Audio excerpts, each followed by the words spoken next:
안녕하십니까. 헌상에 대하여 마지막 4강입니다. 4강에서는 헌상에 대한 세상과 다른 하나님의 평가 기준과 헌상과 교회의 사명, 마지막으로 하나님께서 받으시는 헌상을 위해 주의할 점 몇 가지만 살펴보고 헌상에 대한 사경의 말씀을 마치도록 하겠습니다.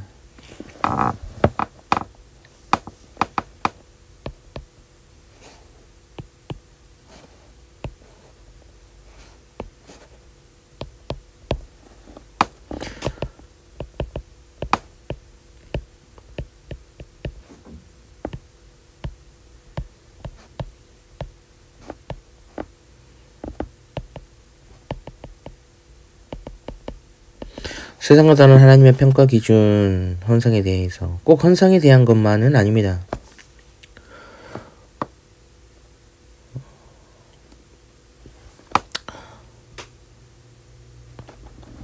지난 시간에 참된 신자는 하나님께 크게 쓰임받기를, 잘 쓰임받기를 소원한다 그랬죠. 그럴 때에 중요한 거는 하나님께서 나를 어떻게 평가하실까? 어떻게 바라보실까?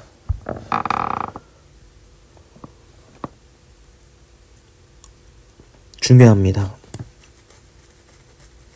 하나님께서는 우리가 헌상할 때에 이거를 평가하십니다. 그런데 그 기준이, 평가라는 것은 판단하는 건데 기준이 있는 것입니다. 이 기준이 세상과 다릅니다. 그것은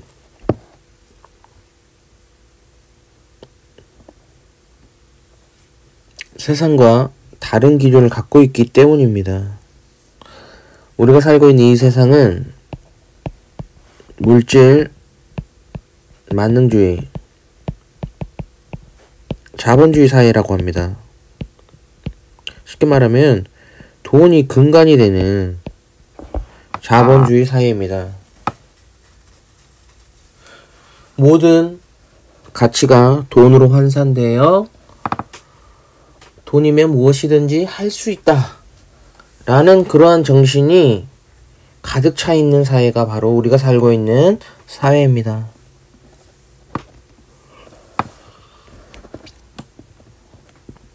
돈이면 다 되고 돈을 위해서는 무엇이든 하는, 심지어 사람까지도 죽이고 더 나아가서 부모, 형제, 자녀까지도 죽이는 사회입니다. 돈 때문에 자기가 죽는 경우는 더 많습니다. 물론 어려워서 죽는 경우이겠지만요. 우리는 이러한 현상들이 정상적이고 바람직하다고 생각하지 않습니다. 돈은 생활의 열매, 결과, 대가라고 했습니다.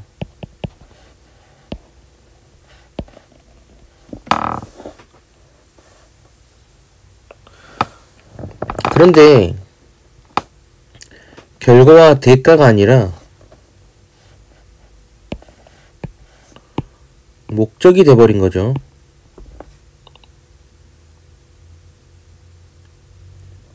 이렇게 원래 있어야 하지 않은 자리에 들어가면 그게 바로 죄이고 범죄의 시작입니다. 물질 만능주의, 자본주의 사회가 되다 보니 심지어 성경을 어떻게 경고합니까?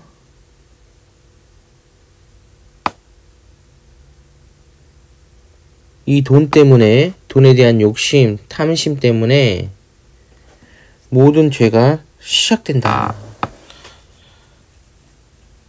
라고 말을 합니다.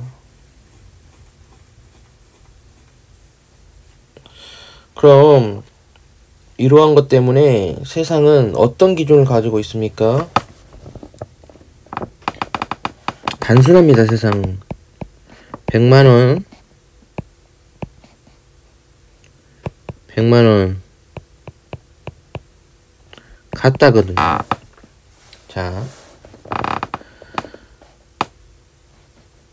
한 사람이 한 달 벌어서 100만원을 벌었으면 한 사람이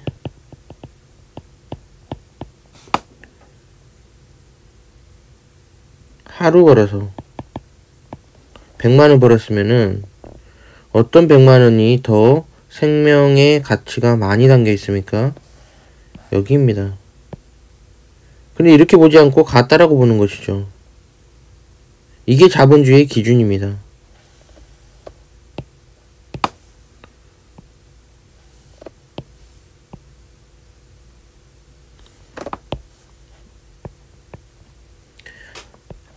하루 벌었으면 하루의 가치인 것입니다. 한 달 벌었으면 한 달의 가치입니다. 그러면은 우리는 더 이렇게 크게 봐줄 수 있어야 되는 것이죠. 그런데 세상은 100만원이면 100만원인 것입니다. 물론 그 모든 사람의 돈이 얼마나 생명의 가치를 담고 있는지 모릅니다. 그렇기 때문에 쉽게 평가해서는 안 되는데 우리는 그냥 돈의 가치로만 너무 쉽게 평가하는 것이죠. 세상은 10든 안 10든 그냥 100만원은 100만원 수로 보는 것입니다. 근데 하나님은 다르게 봐주십니다. 심지어 한 달을 버는 사람이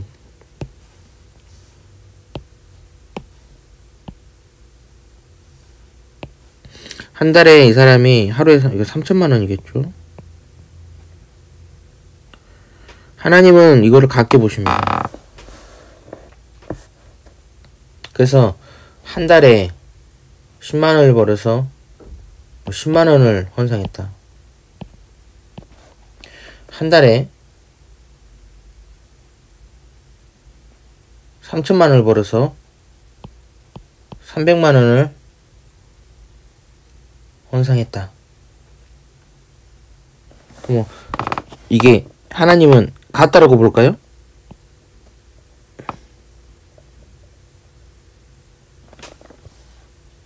이게 더 크다고 볼까요? 이게 더 크다고 볼까요? 둘 다 10분의 1인데 비율은.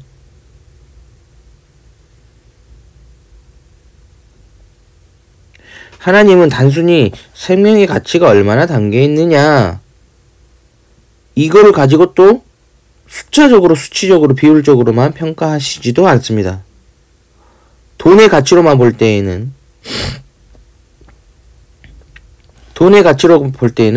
아마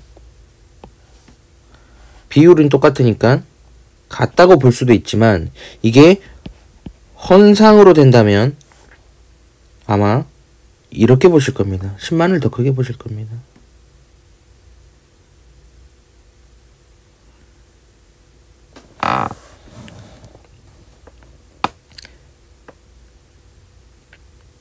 왜냐하면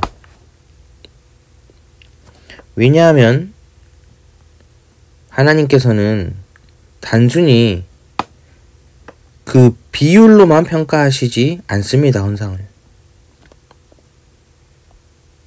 이 예를 알아보기 위해서 가부의 두렙돈을 헌상한 장면을 살펴보겠습니다.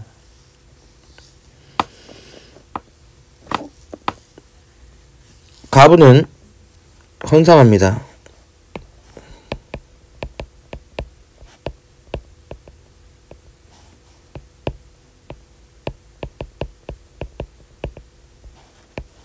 가부가 두렙돈을 헌상합니다. 사람들은 속으로 비웃었을 겁니다.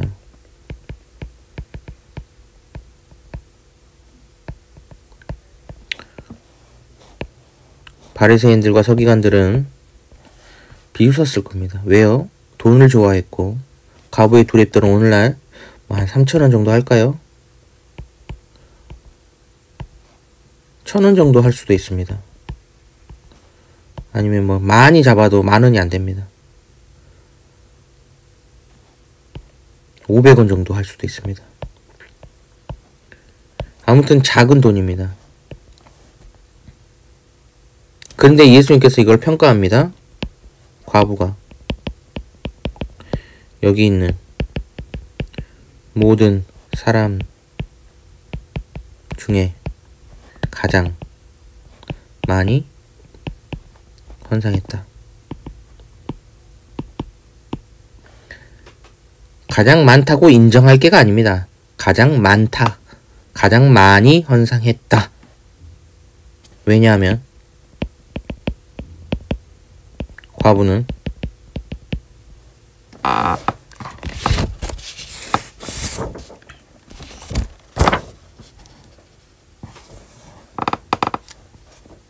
가난한 중에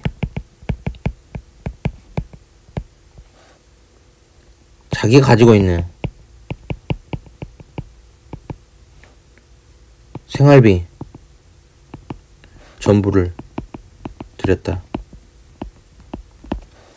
다른 사람 너희는 풍족한 중에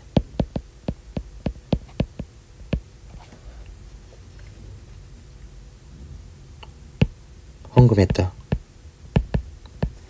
보십시오. 어떤 기준이 나옵니까? 가난한 상황, 전부, 비율.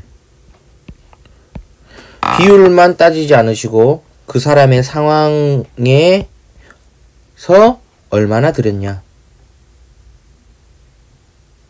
그러니까 100만원이어서 100만원 드린 사람과 3천만원 있어서 300만원 드린 것 중에 이게 더 크다. 100만원보다 300만원보다 100만원이 더 크다. 아마 1,000원, 3,000원 정도, 500원 정도 크기였으니까 1,000원이라고 해볼까요? 3,000원이라고 해볼까요? 3,000원. 3,000원이 3,000만원 중에 예를 들면은 뭐 300만원 헌금한 것보다 더 크다고 인정하셨단 말이죠.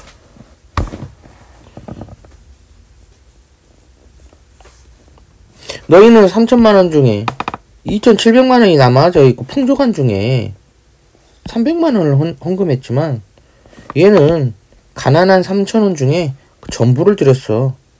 내가 평가할 때는 이게 가장 많아. 여기서 500만원 한 사람도 있고 1,000만원 한 사람도 있고 100만원 한 사람도 있고 다양하게 있었을 거예요. 그런데 무엇보다 가장 많아. 가난한 중에 전부를 드린 사람. 그게 설령 3,000원 정도밖에 되지 않는다 할지라도 예수님은 이런 기준과 평가를 하시는 분이십니다. 많다고 인정할 게가 아닙니다. 많다라고 실제적으로 그렇게 평가하신 것입니다.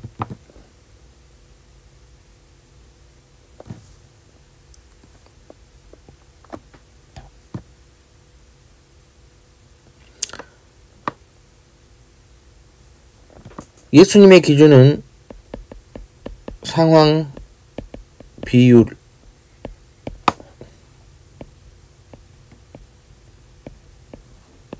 를 통해서 나타난 마음을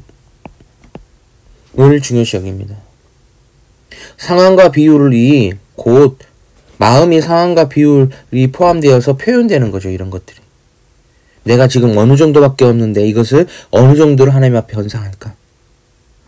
그렇다고 여러분의 생활비 전부를 다 헌금하고 헌상하며 살라는 것은 아닙니다. 아주 특수한 경우죠.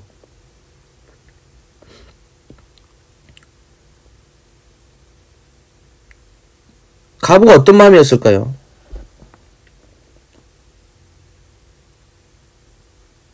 하루 생활비밖에 없는데 아주 극빈자인데 내가 이거를 만약에 내 생활하는데 사용한다면 하루 정도 먹을 수 있는 양인데 이거를 내가 먹어버린다면 하나님께 쓰임받을 수 있는 길은 나는 없구나.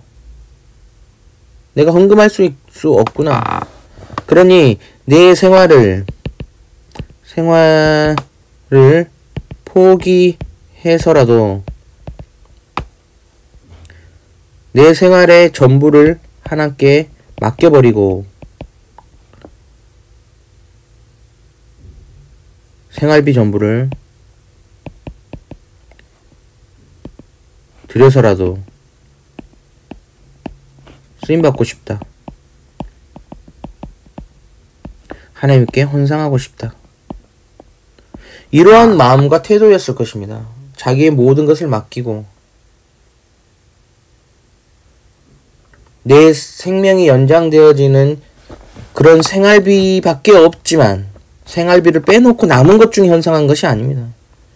우리는 보통 남은 것 중에 헌상을 하죠. 내가 생활할 때는 이 정도가 필요하니까 이것 정도 남는데 이 정도의 어느 정도를 하나님께 헌상하자. 다들 풍족한 중에 그렇게 헌금을 생활을 했고 과부는 너무 가난한 나머지 뭘 떼고 안 떼고 할 수 없는 상황이라서 전부를 드린 것입니다. 그냥 전부를 하나님께 다 맡긴 것이죠.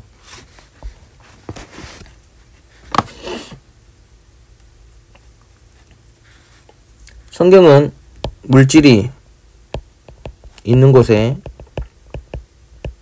마음이 있다 했습니다. 돈이 있는 곳에 마음이 있는 거예요. 그런데 과부는 전부가, 물질 전부가 헌상에 있었습니다. 하나님께 드리는 데 있었습니다. 그 마음이 거기에 전부 쏟아진 것이죠. 그러니 예수님께서 가장 많다 하신 것입니다.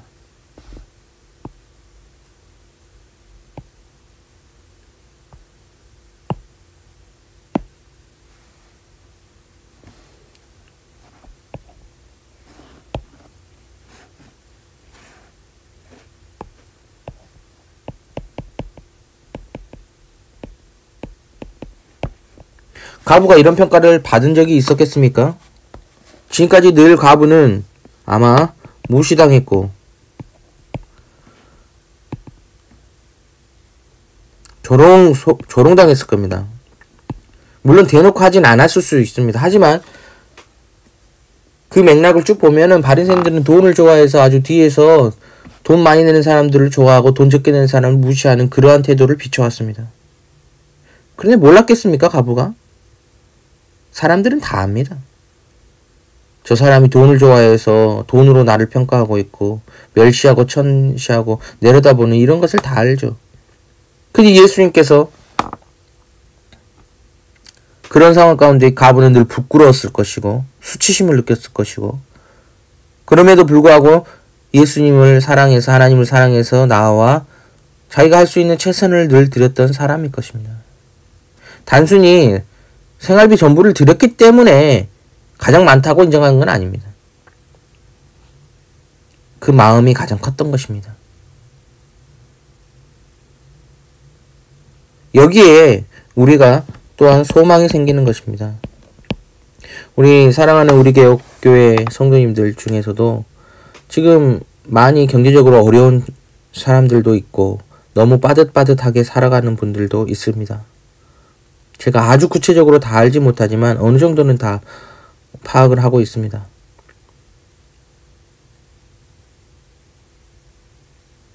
어려운 중에서라도 하나님 앞에 어떻게 하면 헌상하고 헌금하여 하나님께 쓰임받고 또한 교회를 지지하는 데 힘쓰려고 애쓰는 사람들을 제가 알고 있습니다. 제가 딱 한마디만 드리겠습니다. 하나님께서 다 알고 계십니다.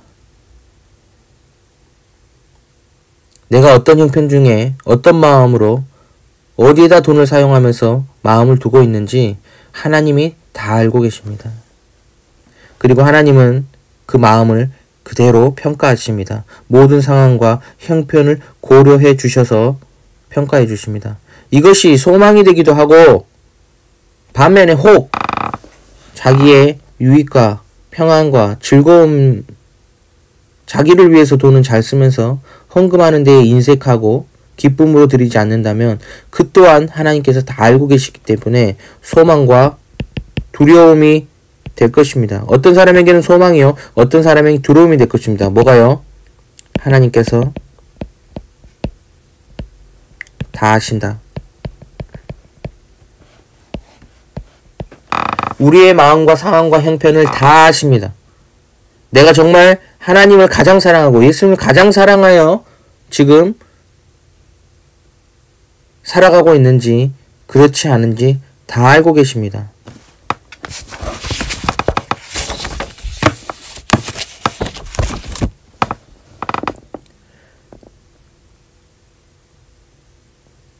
참된 믿음 없이 마음은 늘 딴 데 있으면서 최소한 나는 이 정도는 하나님께 드렸으니 내가 할 몫은 다 했으니 나머지는 그냥 내 마음대로 쓰는 거야. 이러한 어떠한 불신앙적인 마음을 가지고 하나님께 헌상하면은 천금을 드린다 해도 하나님은 가증히 여기시고 오히려 그 사람은 죄만 늘어날 것입니다. 그런 사람들이 우리 개혁교회에 있지 않기를 바랍니다. 이렇게 하나님께서 이러한 기준으로 판단하시고 받으십니다. 헌금에는 대표성과 실용성이 있다 그랬죠. 대표로 드린 것이 실용적으로 드려진다면 이제 실용적인 측면 무엇에 사용되어진다 했죠. 헌금은 교회의 사명에 직결됩니다. 교회는 헌금과 헌상을 교회의 사명을 위하여 사용됩니다. 하나님 받으셨기 때문에 거룩한 것으로서 이제 하나님이 받으시고 하나님께 받으셔서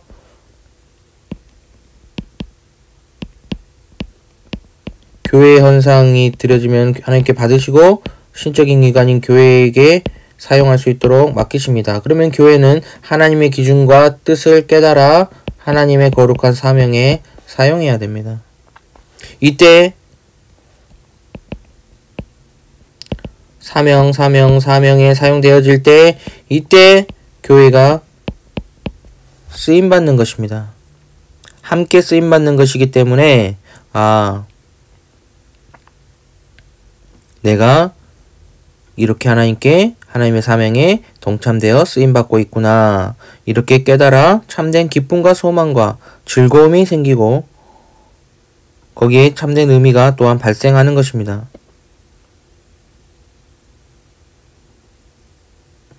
그렇기 때문에 참된 신자는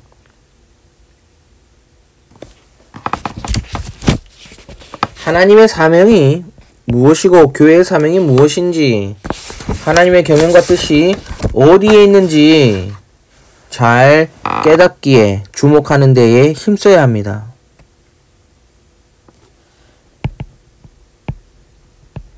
교회의 거룩한 사명에 관심을 두고 늘 살펴야 됩니다. 그렇게 할 때에 하나님께서 필요한 것을 깨닫게 하시고 쓰임받을 수 있는 그 길을 열어주시고 알려주시는 것입니다.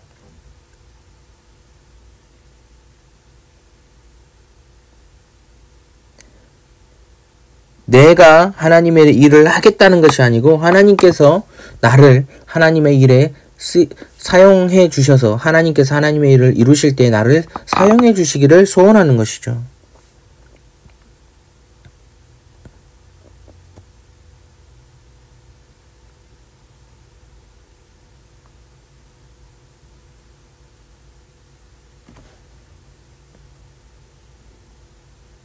그는 신자는 늘 이렇게 교회의 사명과 하나님의 일하심, 하나님의 경영하심이 어디에 있는지 반드시 주목하고 깨닫기에 힘쓰는 삶을 살아야 됩니다. 교회는 이제 어떻게 해야 됩니까? 이 사용할 때 바르게 사용되어져야 합니다. 한국교회 문제가 무엇입니까? 헌금을 거룩하게 사용하지 않습니다. 다 안 쓴다는 것이 아니고 안 쓰는 경우가 많습니다. 건축을 과도하게.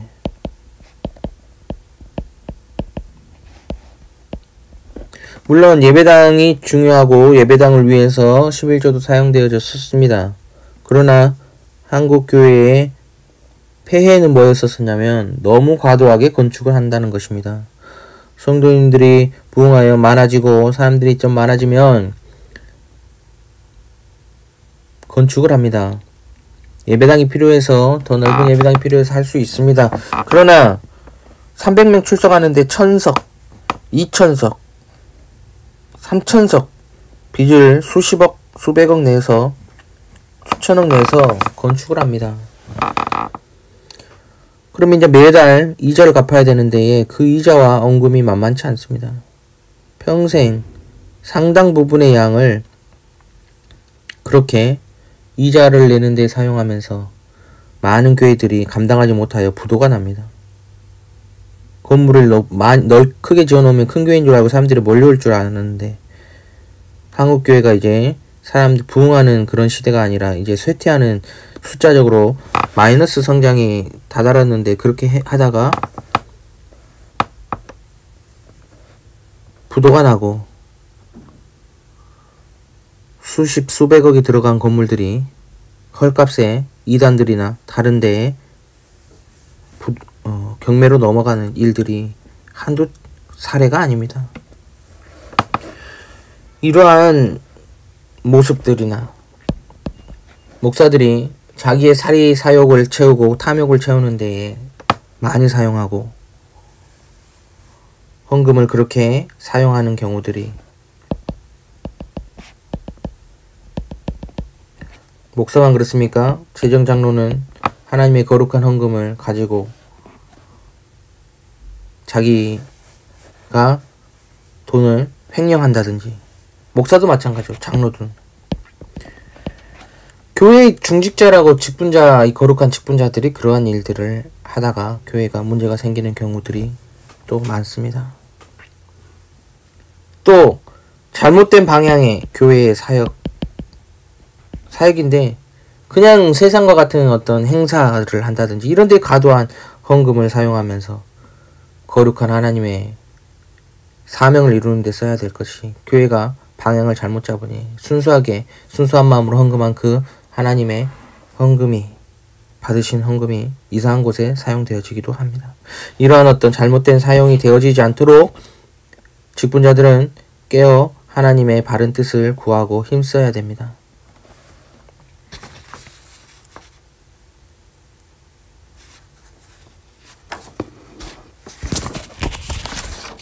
이제 하나님께서 받으시는 헌상을 할 때에 주의할 점에 대해서 살피겠습니다.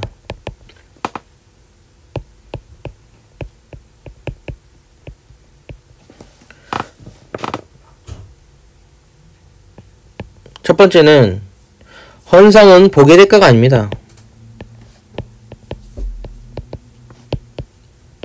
하나님이 이렇게 복 주셨으니 제가 또 이렇게 냅니다. 또는 하나님께서 이렇게 내가 내면은 더 큰 복을 줄 것입니다. 라고 생각하는 그러한 마음으로 드려서는 안 됩니다. 두 번째는 육체의 소욕을 조심해야 됩니다. 육체의 소욕은 성경에서 성령의 소욕으로 대조가 되는 부분이죠. 갈라디아서에 나옵니다. 이 둘은 서로 대적합니다. 소욕은 어떤 욕구입니다.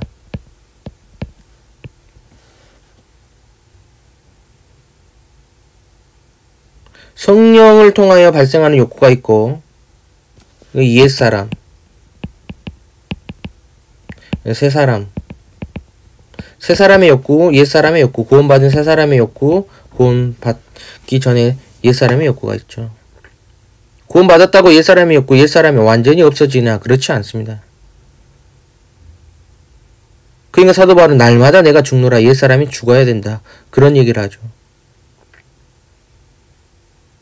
여전히 그런 옛사람의 모습과 서욕들이 남아있습니다. 부패하면 여전히 남아있기 때문이죠.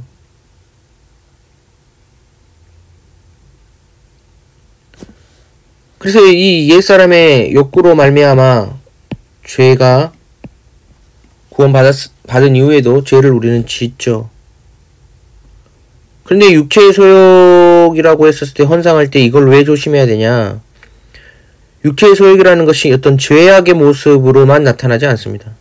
육체의 소욕 안에는 죄악된 어떠한 욕구도 있지만 선과 아름다운, 선과 미, 좋은 것을 추구하는 욕구도 있습니다. 예수님 믿지 않는 사람들도 봉사활동을 열심히 하고 가난한 자를 돕는 데 힘쓰는 그러한 욕구가 이런 욕구입니다. 이런 것 때문에 사람들이 이제 헷갈리는 것이죠. 그런 측면에서 이러한 아름답고 좋은 것을 추구하는 육체의 소욕으로 말미암아 헌금, 예배, 기도 등등의 기독교 어떤 의식들이 이루어질 수 있는 것을 조심해야 되는 것입니다. 내가 하나님 위해 열심히 해야지, 이것도 육체의 소욕일 수 있다는 것입니다. 그러니 우리가 어떻게 해야 됩니까? 그것을 분별하려면 온전히 우리의 전부를 성령 하나님을 의지하여, 성령 하나님께서 나를 주장하시어 내 의지가 붙들고 마음을 주시고 붙들어서 인도하시는 이러한 삶이 되어야 됩니다. 자꾸 내 삶의 어떤 의지적 주체를 내가 가져가서 할 때는 실패하기도 하고, 그것이 바로 육체의 소욕이라는 걸 모르죠. 그런데 이제 착각하죠. 자꾸 넘어지니까. 나는 열심히 하려고 했는데 왜 나는 안 되지? 그 말 자체에 답이 있습니다. 나는 열심히 하려고 했는데. 누가 하려고 했다고요? 내가. 육체의 소욕인 것입니다. 그게 자꾸 넘어질 수밖에 없습니다. 100번 하면 100번 넘어집니다. 설령 그 의지로 한 번을 성공했다 해도 두 번, 세 번째 하다가 또 넘어집니다. 왜요? 육체의 소욕이기 때문에 그렇습니다. 이것을 헌상을 할 때에도 조심해야 되는 것입니다. 인간의 의지와 인간의 육체의 소욕으로 헌금을 한다는 것은 결국 성령 하나님을 대적하기 때문에 하나님 받으시는 헌상이 되지 않다는 것을 기억해야 됩니다. 복의 대가로 드리는 것도 육체의 소욕 중에 하나의 예라고도 볼 수 있습니다. 세 번째는, 헌금은 기부금이나 회비가 아닙니다. 내가 여기 교회에 속했으니까 기부해야지. 내가 우리 목사님 힘드니까 헌금해서 목사님 쓸 수 있게 해야지. 교회에 이런 일이 있으니까 내가 동참해야지. 이런 식의 회비나 기부금으로 생각해서는 안 됩니다. 교회가 아닌 세상의 모든 기관과 단체들은 이런 기부금이나 후원금으로 운영이 됩니다. 그렇게 해서 모여진 것을 통해서 운영이 됩니다. 그런 원리로 교회가 운영된다고 생각해서는 안 됩니다. 물론 헌금이 사용될 때 실용적인 측면이 있기 때문에 믿음 없는 눈으로, 세상적인 눈으로 볼 때 그 돈이 그 돈이니까 내가 드린 헌금이 물 통해서 교회가 운영되고 목사님이 사례 월급을 받아가는 거 아니야? 물론 교회는 월급이라 하지 않고 사례라고 합니다. 일한 대가로 받는 것이 아니고 하나님께서 주시는 겁니다. 생활을 하기 위해서. 10시간 일했으니까 얼마, 20시간 일했으니까 얼마, 며칠 일했고 며칠을 빠졌으니까 얼마, 이렇게 계산하지 않는다는 것입니다. 더 많이 일한다고 더 많이 받고 더 적게 일했다고 적게 받는 그런 구조가 아닙니다. 하나님께서 말씀 사역을 위해서 생활할 수 있도록 허락하시는 것입니다. 그러니까 교회에서 사례를 책정할 때도 그런 관점과 그런 생각으로 책정을 해야 되는 것입니다.